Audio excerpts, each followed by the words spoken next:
All right. So, I'm gonna make sure everybody's here.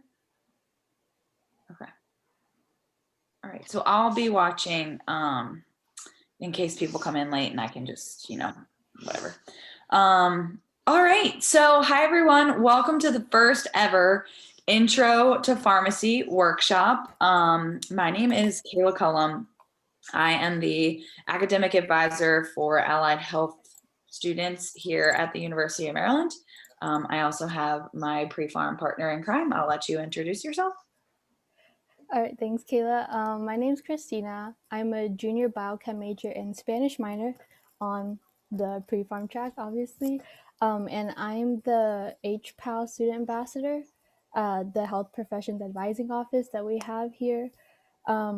So I, along with all the other like pre-health, pre-allied health students, kind of just work together and try to advise students who need help about whatever specific farm track or health track they have.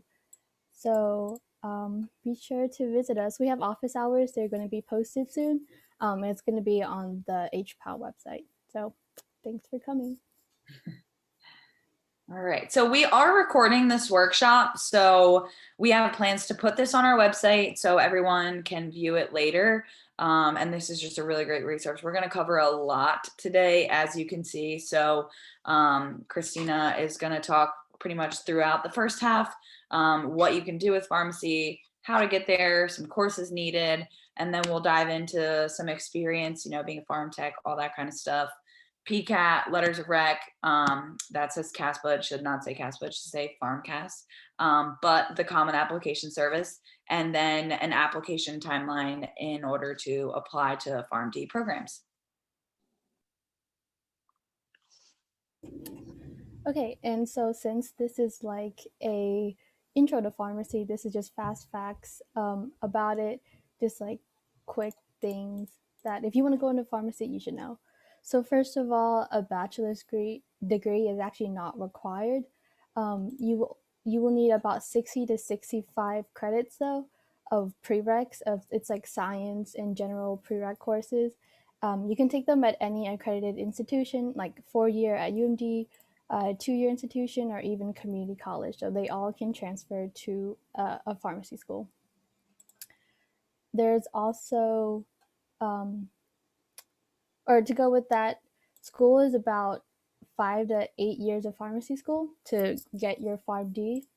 So basically, if you don't want to get a bachelor's degree, it'll take you about 2 years to get all those prereqs done, and then 4 years for a PharmD, which is the 6 years.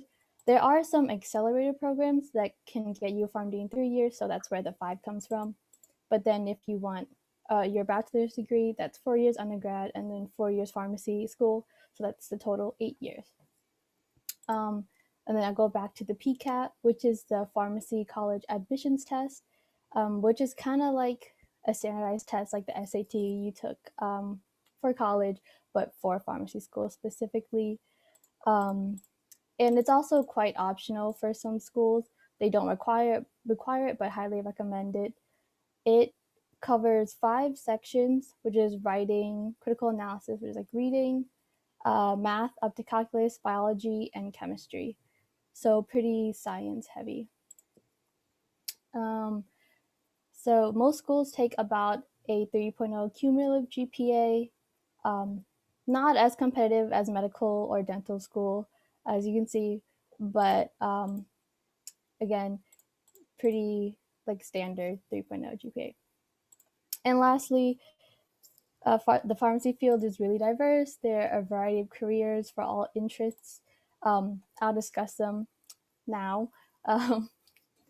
But yeah, so there's something for you based on whatever you like.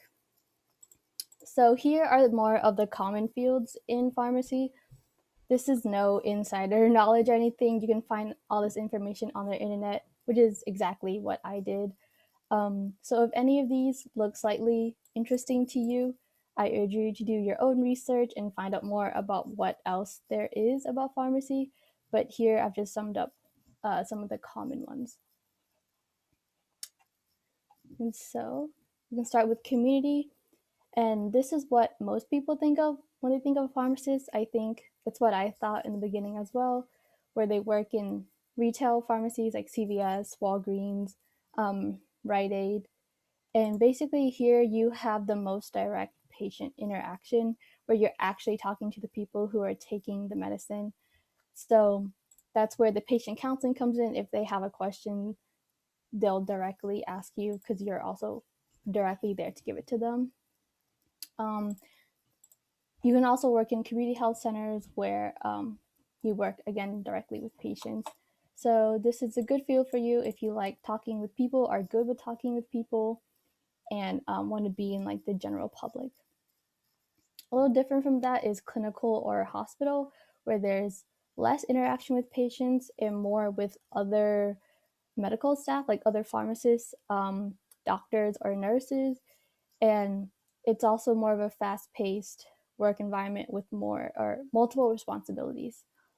You can have patient interaction, such as when discharging patients and you have their medicine and you need to explain to them, making sure they understand what they're doing. But again, it's not as constant as community or retail. Schedules for clinical and hospital are a bit more unpredictable. Like you have to be on call versus a pharmacy opens and closes whenever the grocery store closes. They require excellent attention to detail. And again, you work in hospitals, patient care facilities, anything like that. Okay, so consultant pharmacy, you mostly work in long-term care facilities or home health care. Working, and here you actually often work with the elderly versus all types of patients at like a retail pharmacy. So here, since you're working with like home health and the elderly, you kind of make more of a relationship, whereas other places like the hospital or retail, you kind of just like in and out. There's less of that strong bond or relationship with your patient. And you also work closely with prescribers like medical doctors and nurse practitioners. Um, and again, there's like not a lot of patients, but you do have some patient interaction. In academia, here is kind of just like being a professor. You have many key responsibilities, such as training the future generation of pharmacists. You also conduct research, and here there's really no interaction with patients unless you do something on the side, but you have more contact with pharmacy students. And since it's in academia, it's more on the administrative side and like has strict deadlines, but there are more flexible schedules if you are interested in that. Okay, and then pharmaceutical pharmacy, the main thing is R&D or research and development. So you're going to be developing new medicines, testing new substances, evaluating existing ones, and creating new dosage forms. So a lot of research. You like make sure that drug labeling is accurate and that it meets the requirements of the state and federal laws. Um, so lots of like administrative um, work. It's intellectually stimulating.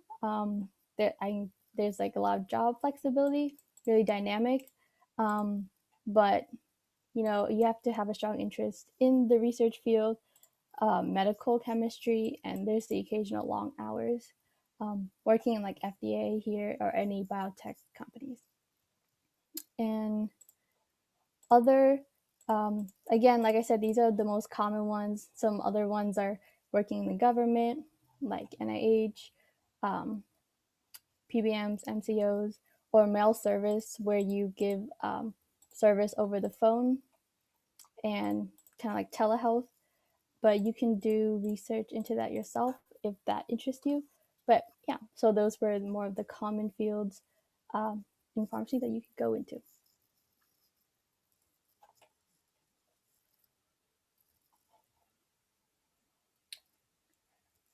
Okay, so these are just the very like general steps of becoming a pharmacist. So first, you're gonna need at least a high school um, degree and begin your college courses, which are the prereqs you need, that 60 to 65 credits. Um, then you should create a school list looking at your pharmacy schools and beginning to do the specific ones for those schools. They actually are pretty similar, but some schools will have more of one subject or the other. So if you're not sure yet, that's fine. You can just do, the more general prereqs, and then as time goes by and you do more research, then you can pick your courses according to what school you want to go to. And then again, decide if you want to do bachelor's or just do the prereqs and then go straight to pharmacy school. Ooh, there we go.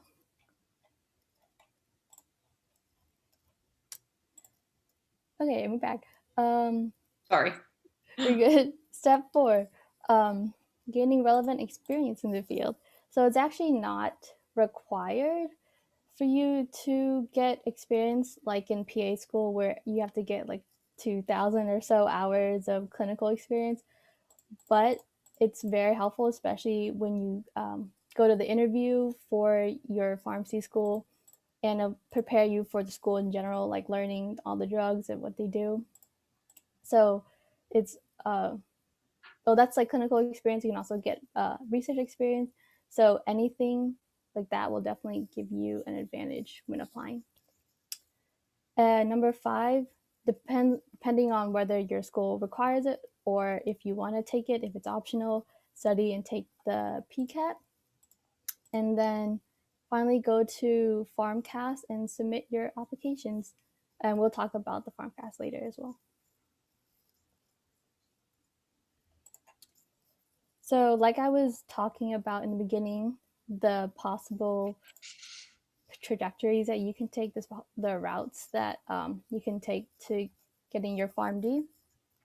You can do the 2+4 program, 3+4, or 4+4.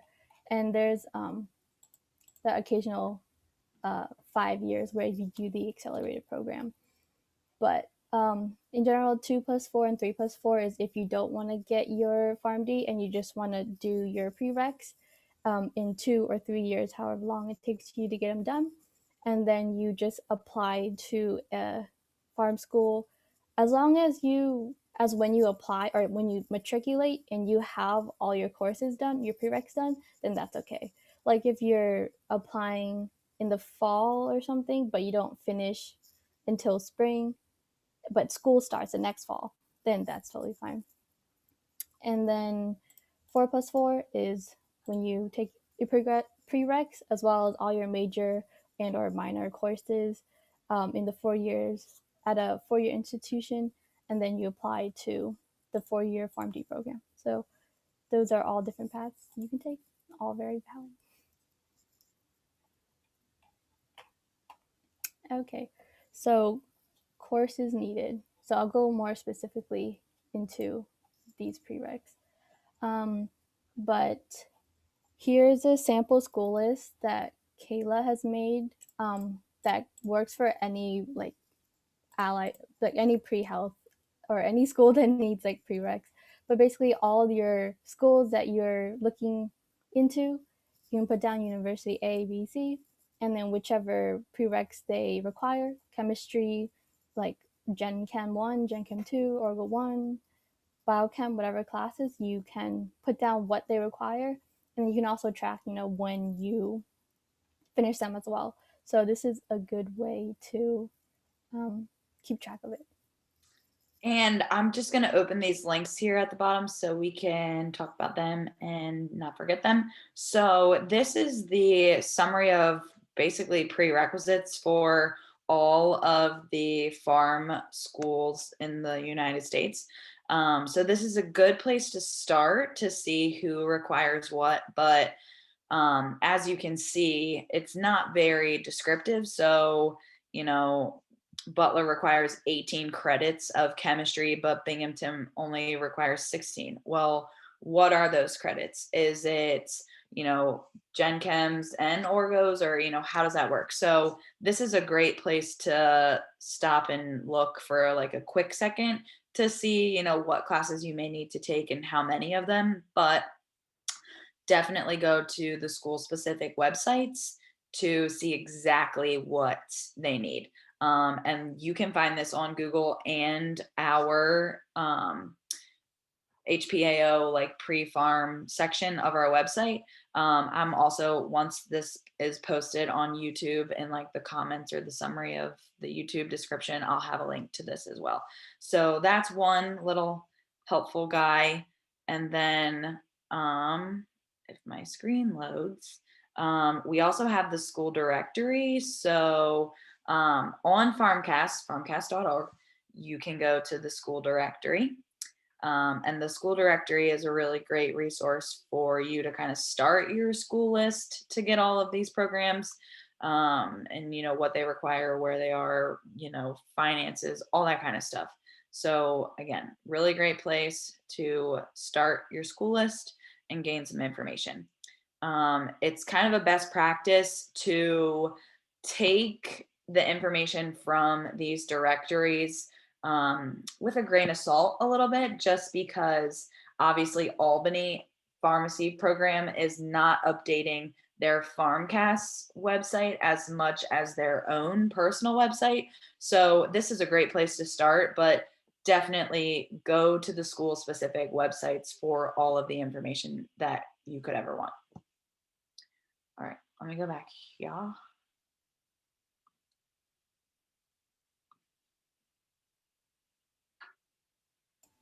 Okay. Okay. So I heard from other pre-farm students that a list of UMD undergrad courses that would satisfy like UMD School of Pharmacy prereqs would be helpful.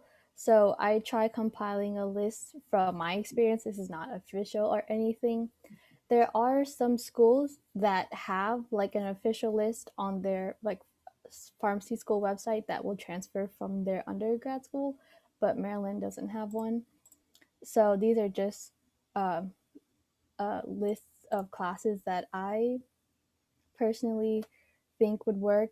Like for general chemistry, 131, 132, that's just Gen Chem 1, and then keep going to Gen Chem 2, because most likely you will only need 4 to 8 credits, or even 3 of the prereqs, meaning 1 or 2 classes only, and maybe you need a lab.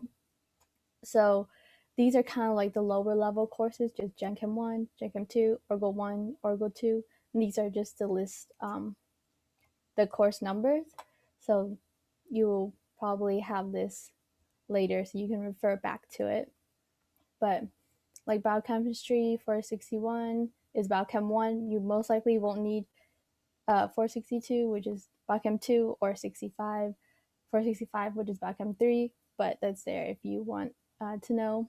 General bio, any B-side class, really, starting from 170, even maybe 160. But you also maybe need like 1 or 2 courses of that. So um, they will all be, they should be easy to be satisfied. Like, yeah. Calculus, any math course that has like calculus in the title will count. You don't have to take like Calc 3 or anything, just 130, which is 241, 136, 140, which is Calc 1, will do just fine. Statistics, oh, and again, these are all the requirements for UMD School of Pharmacy. You should always check with whatever school that you're interested in to see what, courses they require. And then for statistics, any class that has STAT written in it, I think will do just fine.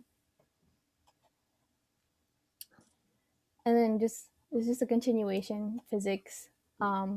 Usually physics will come with a lab, so any physics class with a lab that is 3 credits, not 4, will do. Let's see, anatomy and physiology. UMD as far as I know, only has one like human, like AMP1 and AMP2. So those are BCI 201 and 202. So if you're planning to go to UMB School of Pharmacy or anywhere that needs AMP and um, you go to school here, you would have to take 201 and 202. Microbio, again, it's BCI 223, 283, and me specifically, I asked about 424 because it's an upper level for my major. I actually emailed the school myself and asked about it. So that's how I know that 224, it's like plant microbiology or something, but it works. So it will satisfy my like major requirements, but also be a prereq. So that works out. English composition, usually you will have that done anyway for like gen eds. So any ENGL class. Microeconomics, again, UMD I think only has one, which is Econ 200. So you would have to take that. And then communications, looks like any com class will do, anything that will satisfy the like gen ed com requirement, the gen ed requirement, any of these classes listed here. But you can, again, always check with your school. So these are just kind of like the common or like lower level course equivalents that I think would do if you're ever confused. Awesome. Thank you so much, Christina. Okay, so now we're going to start talking about experiences needed or not needed in order to apply to PharmD programs. As Christina mentioned, a lot of schools don't require any sort of hours, whereas other allied health programs require like thousands of hours. So, it's not something that's required, but it's certainly strongly encouraged for a couple reasons. Getting any sort of exposure or experience in your field that you potentially want to work in for the rest of your life is a great idea to make sure it is actually something that you want to do. A lot of times, students will shadow doctors or nurses, and they'll come in contact with, PAs or physical therapists and other sort of professionals in healthcare that they're interested in pursuing or researching a little bit further. So, always a great idea to get some sort of exposure or experience in the field that you want to spend the rest of your life in before you actually go ahead and do that. I have some people on our Zoom here today that are actually going to talk about their experiences and they're applying to pharmacy school in the future. So I kind of want to hear from all of you all. So Christina, I mean, if you want to take it away and start, and then we can have members from the Pre-Farm Society kind of just jump in. But I'm going to let you all take it away. Sure. So, in terms of just, well, the most common, I think, way of getting experience, or the best way, is becoming a pharmacy technician, because you can get a job and get paid that way while also getting experience. Just like a win-win. But if you have any circumstances that won't allow you to do that, you can also do virtual shadowing, like in person, once things become okay. When you just can email or go up to any pharmacist and ask to shadow them, that is a great way. You can also put it on your resume. It's a great way to learn about what their day-to-day life is like, and you can see if that's something you want to do in the future. Informational interviews, which are basically kind of the same thing when you go to a pharmacist or whatever person you're interested in working as, like a career in the future, just going and asking and interviewing them about their job and getting to learn more, having them answer your questions. But I'm gonna go back to a pharmacy technician, where you have to get nationally and sometimes state certified to create and like dispense medications. In Maryland, you do have to get your state certification in addition to the national one. And there are two different national to like certifying board, there's the PTCB, the Pharmacy Technician Certification Board, which is the more common one. And there's also the EXCPT, which is like the Certified Pharmacy Technician, um, also like a certification program, but it's run by a different board. I'm actually not sure because I got the PTCB certification, but so did I got I took the test. Oh, sorry, you have to take a test. You study and you take a test and you pass, and then you get your certification, and you can then work in any location you want. But so I took the test and I passed, and now I'm certified. But I haven't officially started working as a tech yet. But we do have other students here um, who are certified and have been working in dispensing for a while. So I'm gonna have them share their experience of how they got their certification and like what they're doing now. Any like weird, any like differences in like studying versus dispensing, or anything they want to share that people should know when they want to do or get their pharmacy technician certification. So I'm gonna let PPS go for it. Whoever wants to share their experience first. All right, I can go. My name's Callie. I'm actually from New York, so in my state, you don't have to get certified nationally or in state. You can just start working. But right now, I'm studying for the PTCB. But I started working as a farm tech about last March, so almost a year now.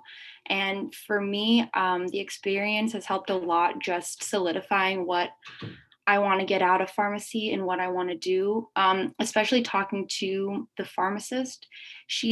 My pharmacist is like super helpful. She actually just graduated last year, so she is really fresh out of school and like knows exactly what I'm going through and everything. And being able to work and dispensing medications and working with customers, it helps a lot with knowing what the job may entail, whether you go into retail or you go into clinical pharmacy. So I found that experience for me at least has helped a lot, and I like that I can have that under my belt because at least studying for the PTCB now, I'm looking through, like the 200 most common medications, and you study between the generic brands and the brand names and what they do. And I found that to be really helpful, just thinking right on the spot, what this medication is doing. And it kind of helps you provoke your thinking a little more and applying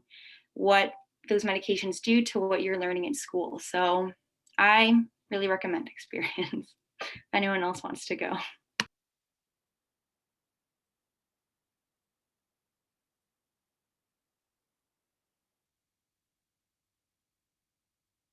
Anybody else want to chime in?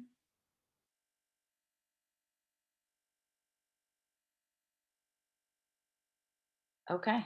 I Sarah, can go I ahead. can go next. Yeah. Sorry. So personally for me, when I was taking the pharmacy technician certification exam, I took the PTCB exam, and this was when the new requirements were setting in. So back then, like 2019, I know a lot of like my fellow board members in the pre-pharmacy society have taken it before the 2020 exam. So what most of it entailed was like back then you could just have experience in the pharmacy, and or you could just study and just pass the exam from there, or you can like take a course. But the thing is that with the 2020 exam, you either had to get experience or you had to take a class. Here in Maryland, it's a lot harder to just to get experience because a lot of it you have to get certified before you get a license. So before you have to take a class before no wait sorry, you have to get a license before you start working in a pharmacy, unlike Callie, like who can just get like a job as a pharmacy tech in New York without without a certification necessarily. So for me, like after I got my after I passed my certification exam, I only had 1 month of volunteering experience in the University Health Center before the pandemic, in which for the pharmacy, like I was put on leave since the pharmacist in charge wanted to protect all of like our safety. Yeah, absolutely. Awesome. Yeah, thank you for sharing. So, I want to also add like what or emphasize what Callie said. Like, it's also a really good way for you to be in the workplace and then see if that's what you want to do. So that's also like a great way to see if pharmacy is right for you. Um, and so, yeah, the new requirements for after 2020 was that you have to either take a certified course, um, or gain a certain amount of hours. Maybe it was like 150 or something, but before you can even register for the PTCB test. So since I took it before 2020, I just kind of self-studied, um, and then was able to pass. But the new rules kind of make it a little harder. So courses can be expensive. They probably cost around $1,000 to $2,000, which is obviously not feasible for everyone. But even though, like what Sarah said, it is kind of hard to get a job before you're certified, as a pharmacy technician, but it's not impossible because some places like Walgreens, I know, maybe CVS does like a tech and training program where if you're like, if they decide that they want to hire you as like an untrained or unexperienced pharmacy tech, they can take you in and have you actually working, actually dispensing for 6 months without your license until, and they give you that 6 months kind of like learning on the job buffering zone, for you to take your test and pass it. So if you can find a place for you to hire you and then have you take the test within 6 months and pass it, then you can become a tech that way if you're not able to, pay for the course. Um, but yeah, I think that's all I wanted to say. Yeah, that's awesome. Thank you guys for sharing. From an advising standpoint, like I haven't been in the trenches like all of you, so I definitely wanted everyone to hear it from the students who have been doing this. So thank you, thank you, thank you. The little slide here says check out Terps and the Health Professions on LinkedIn. So I'm just going to kind of briefly let you know what that is. That is our new LinkedIn group where we have been inviting alumni from the University of Maryland who are in the health professions currently, to join this group and connect with you all. So definitely check out Terps in the Health Professions, look up the pharmacists that are in the group, reach out to them, message them, do an informational interview with them. We really want you all to take advantage of this resource that we have started to build. So yeah, just a shameless plug. Okay, so now we're going to kind of get into the weeds of what it's like to apply and the things that are coming down the road when you do start to apply to PharmD programs. So the PCAT, it's about a 5-hour exam. You're tested on a couple different areas that Christina previously mentioned. Every program is different in what they are requiring you to have in terms of a score. So when you are making your school list, definitely make sure that you have a column or an area in your school list that you can kind of take note for the programs that you're interested in, what they're requiring. But typically you want to score around like a 2 or a 400, with anywhere from 2 or 600 being where you can score. You can only take the PCAT 5 times. So when we're talking about, when do I take it, when am I applying, all that kind of stuff, keep that in mind. And you should be increasing your score every single time you take it to show that you are studying better, doing well. Maybe the first time you took it, you didn't study at all. And then obviously the second time you're going to do much better. But you should always be increasing your score every time you take it. And programs only accept scores within 3 years. So this is not an exam that you want to take, your sophomore year and then you apply to PharmD programs a couple years down the road. You kind of want to take the PCAT when you're applying and maybe a couple months before you start the application process, because 3 years can come and go very quickly. And then it's about $210. That's just to register for the exam. A lot of times I get asked, how do I study for the PCAT? All that kind of stuff. There's a ton of free resources online. So my advice is always use whatever is free on the interweb before you go and buy, Kaplan test prep books and things like that. Those are really great resources as well, if that is the type of studier and learner that you are. Check out the libraries around you, your local libraries, to see if they also have these test prep books and things that you can maybe rent, because once you take the PCAT exam, you don't need them anymore. So try and use up all the free resources before you go and spend a couple $100 on these books to study. Okay, so letters of rec and evaluations. You are definitely going to need letters of rec and evaluations, but what type and how many really depends on the programs that you're applying to. So on Farmcast, you're able to upload 3 to 4 letters, or letters of rec, evaluation, whatever they're called. They can be academic or professional references, but again, that is going to be very school specific. So if a program's asking you to have, like a science letter of recommendation, or, someone from the field, right? Like, it's just going to be very school specific. So definitely note that on your school list. You are never to be the one that will upload the letter to Farmcast.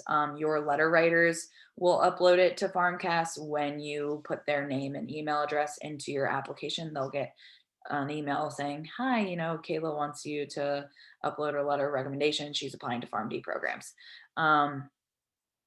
Or some of them prefer the letters to be sent directly to them instead of Farmcast. And that is going to be well spelled out throughout the application process on Farmcast, which I will show you, like, the interface here in a second. We can explore that in a minute. They do not notify you, Farmcast being they, do not notify you of any missing evaluations. So you need to continuously log into your Farmcast application to make sure that your letter writers are indeed uploading the letters in a timely manner. And maybe just sending a reminder email once a month or something like that until they upload them. When should you start asking for letters of recommendation? This is a very, it depends. So if you are a sophomore and you have a science professor that you did really well in the class and you went to their office hours and you really want them to write you a letter, there's no harm in asking them to write you a letter now. However, you have nowhere to put that letter for the next couple years. So my biggest advice for anyone in that situation where, you're not applying now, but you have someone that you want to write a letter right now, is to continue to have a relationship with them. Easier said than done. I totally understand that. We have a YouTube video on, like, how to get letters of rec in this virtual world, since classes are all virtual and things like that. So definitely check that out. But continuing a relationship with the professor just means checking in throughout the semester, even if you don't have a class with them. They're humans. They love to hear successes from their previous students, like, your chemistry professor, and then you're doing well in orgo. So you email them to say, wow, I'm doing so much better because of how I learned to study from your class, or something like that. They definitely want their students to keep in touch. That's why they're in the field of teaching students anyway. So it does come down to keeping the relationship going in order to get those letters of rec.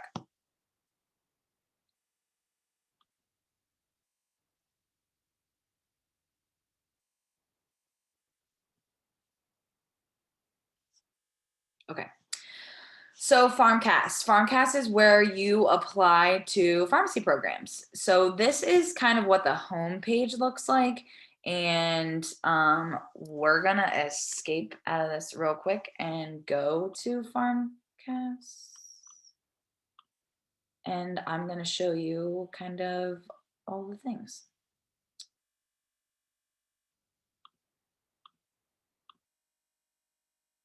So this is the login. And then this is the portal. This is the homepage. So here's where you add programs, submitting your application, all that kind of stuff.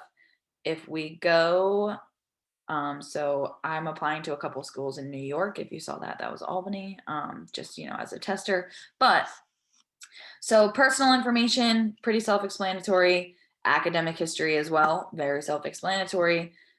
Supporting information. So this is where you maybe want to upload any awards or you know, CPR certifications or anything like that. And then program materials is really what I want to kind of harp on here for a second, because this is really important on, you know, finishing your applications to these schools. So you have all of the, you know, other things that I just kind of mentioned, but then you have this program materials section. And this is essentially like secondary applications, if you're familiar with that term. And a lot of students neglect this section just because they think, oh, I put, you know, all my normal information in, like I'm done. That's actually not the case. So as you can see with Albany, you know, this is kind of like their brief about me, info stuff. And then they have this questions tab that myself as an applicant needs to fill out in order to finish this section of the Albany application, if that makes sense. If we go to American, do the same thing, some quick details. They're requesting some documents. So resumes, anything else, you know, shadowing healthcares, all of that kind of stuff. And then they are also going to want you to kind of match up what they are requesting for prerequisites with what you have. So as you can see, these two schools were very different with what they were requiring for their secondary applications. So it is really important that you all take note and do these. If you're applying to a bunch of schools, it can get overwhelming, but you know, it's not hard. It's just very meticulous. So keep that in mind. But that's, you know, kind of the quick view of what a Farmcast application looks like. You want to make sure that this will say verified. And when your application is verified, that means that it's complete 100%. The schools have it, the schools are able to view it. If it says in progress, then that means that they are not going to view it because your application isn't complete. Something else to note. So if, you know, I submit my application and this will say like submitted or some sort of verbiage that's not verified. If it's submitted, that means that Farmcast has it. They're kind of double and triple checking your transcripts with what you entered, your letters of recommendation, all that kind of stuff. And then they will switch your status to verified once everything is all said and done and you're good to go. So brief little info session on the Farmcast interface. So let's go back here. This link right here is, is the basically like the online help center for Farmcast. So any questions that you could possibly have, let's just look GPA. This is where you'll find information on that. So finding your Farmcast GPA calculations, calculating your GPA. If you had questions about letters of rec or anything like that, personal statement, this is where you want to go. As you can see, I typed whatever I was looking for, and it's kind of like a Google for Farmcast. So I love this. this is such a helpful tool for everyone, even an advisor like myself, because they are very detailed with their information. So any questions that you have about Farmcast, go here first to see if it's in there before, reaching out to programs or the Farmcast director.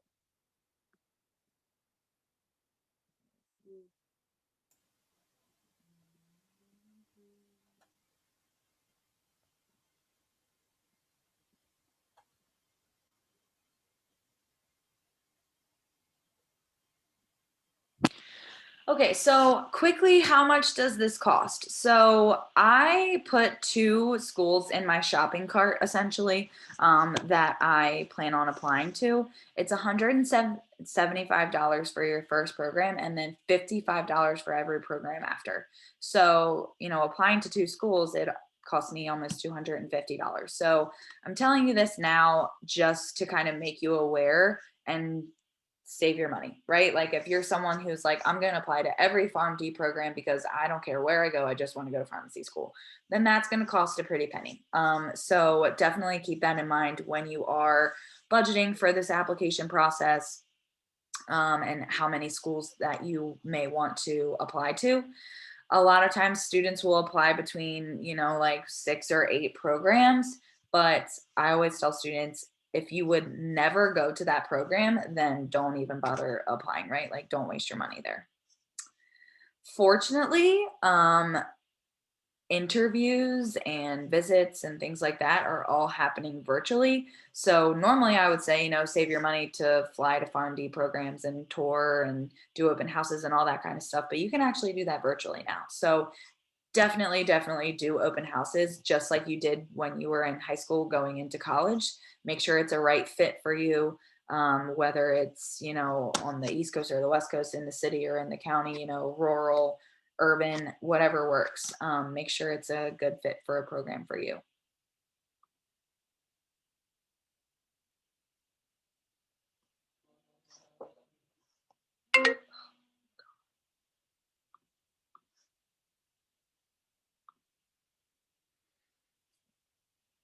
My computer doesn't like me tonight, so we're just gonna roll with it. Okay, so an application timeline. This is gonna look different for everyone, so it is a little bit vague, but this is also found on our website as well on the pre-health HPAO pharmacy section. Pretty much you are going to be applying the year to year and a half before you plan on matriculating. So if you are someone who is graduating from College Park in the spring and you want to go to PharmD programs right after, like that fall after you graduate, no gap year, then you're going to want to start applying basically like your junior year. So studying and taking the PCAT anywhere from January to June. July is when Farmcast opens. And then pretty much through July on through fall semester, you're doing the application, submitting the application, all that kind of stuff.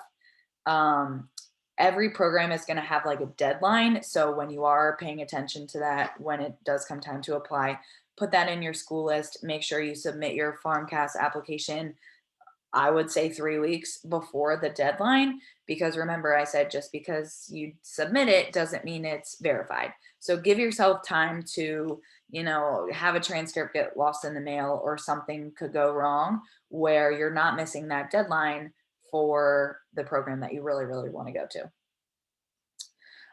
Fall semester is when interviews and decisions slowly start rolling out. You can take the PCAT as late as February of that year that you're applying in order to be considered for some programs. The deadline for Farmcast completed applications is early March, but again, every program is going to have some sort of different deadline. So make sure you note that in your school list. And then you're still interviewing, programs are still, people are getting off of the wait list. There's always this type of movement throughout the spring semester. And then May is when application or admissions decisions come out. Yep. Oh, can I also add Oh, yeah. that everything for pharmacy schools is basically a rolling basis. So it's actually best to apply as early as you can and get everything done, because the earlier you get it in, that's, I'm guessing, when usually less people submit the applications, the earlier you can get an interview and kind of the earlier you get accepted. So, and I am a junior, so I'm kind of in the process of taking the PCAT and applying right now. So I don't have that experience, but that's a good question for the Pre-Pharmacy Society, which you'll hear from in a bit. But that's what I've heard, and like from looking up just online, people usually get accepted in interviews earlier when they apply earlier, like especially the early decision deadline. But if that's not possible, there's always a regular deadline. But that's just something to consider when you're filling out the applications in Farmcast for pharmacy school. Absolutely. Earlier the better for sure.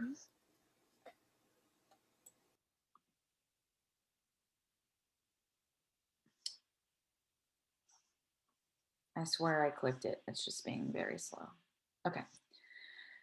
So, I mean, we're nearing the end. So if you do have questions, please put them in the chat so we can kind of answer them and, you know, make sure we covered everything you guys want to know.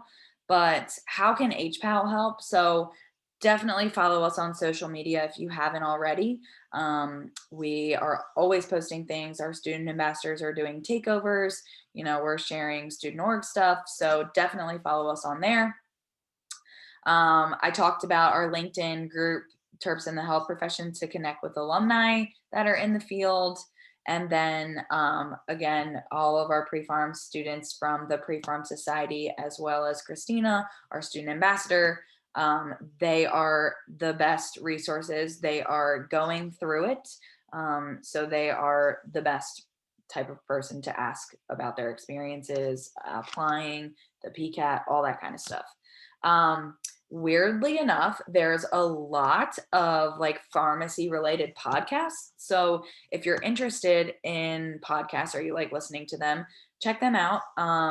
They're a great way to stay informed in the field, because I guarantee you, during an interview, you will be asked about, you know, current events or current research happening in the field of pharmacy. So podcasts are just kind of like an easy way to get that information without even trying.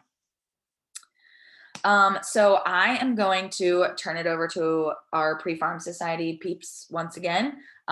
So you all can talk about your organization and all the things. So go for it.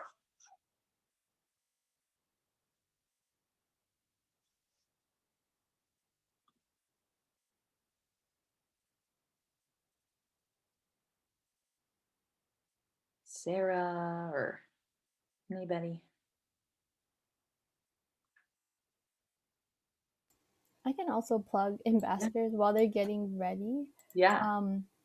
But so I do not recognize some of the participants, so hopefully you're freshmen or any grade just who are new to our school or to the pre-health track.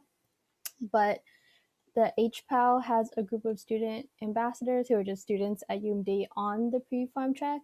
So we have Kayla, or now Annie, I guess, Nick, who does pre-med, pre-dent, Courtney, Wendy, who all are like official academic advisors for the track. So that's kind of like talking about courses or like anything more official. Whereas we have the students here who are more like in terms of experience and really basic level information that you want to learn about, that like students our age could help you with. So we are kind of like the first line of defense before you get to the academic advisors. So with any questions you have, you can come to any of us. Like for now, we have virtual office hours, but in person, we would also have office hours in the H.J. Patterson building. But again, I am also just like one of the pre-farm students here at U of D who just happened to apply to be a student ambassador.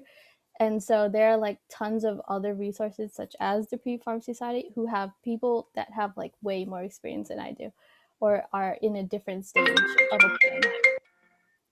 So I'm one resource. Kayla, Annie are another resource, and also the Pre-Pharmacy Society.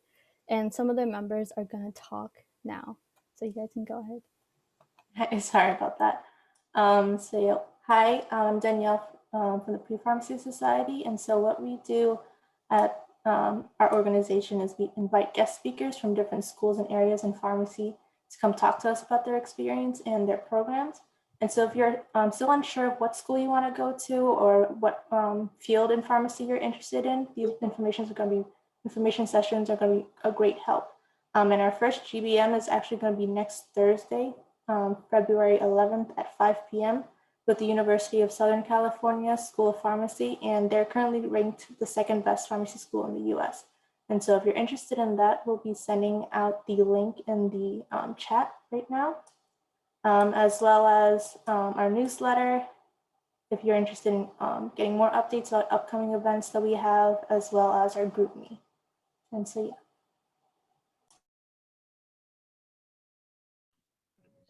I have a question. Yeah, go for it. So for this like Pre-Pharmacy Society, are there certain like requirements that we have to meet? Like, do we have to attend a certain amount of the GBMs to like maintain a membership or something like that? And like, yeah, that's basically my question. Yeah, definitely. Sorry, Danielle, were you gonna speak? Oh, no, you can do it. Okay, so for the Pre-Pharmacy Society, our requirements is that you attend 3 GBMs, you do 1 social event, 1 fundraising event, and 1 community service event, I believe. And yeah, and so if you're interested, you can sign up for our newsletter. We'll be sending updates about all of our events. Our first, like I mentioned, our first GBM will be next Thursday, and then our first social event will be the following Friday, and it's going to be a little game night just for us to mingle and get to know each other a little bit more. So yeah. Okay, thank you so much. Yeah, I mean, that kind of sounds like a lot, but I'm actually a member of it. I'm not like an officer or anything, but the officers are really great. They make it really easy for you to become or stay an active member. They give you lots of like opportunities to do all these requirements that you need, but also like the help and like experience you get from other members like seriously outweighs it. Like I'm taking my PCAT really soon, and I just asked the group chat for tips and tricks and help before I take it, and they were all super helpful. It's definitely things I wouldn't have known beforehand or could even probably find on the internet. So that they're really helpful. So I really encourage you to join.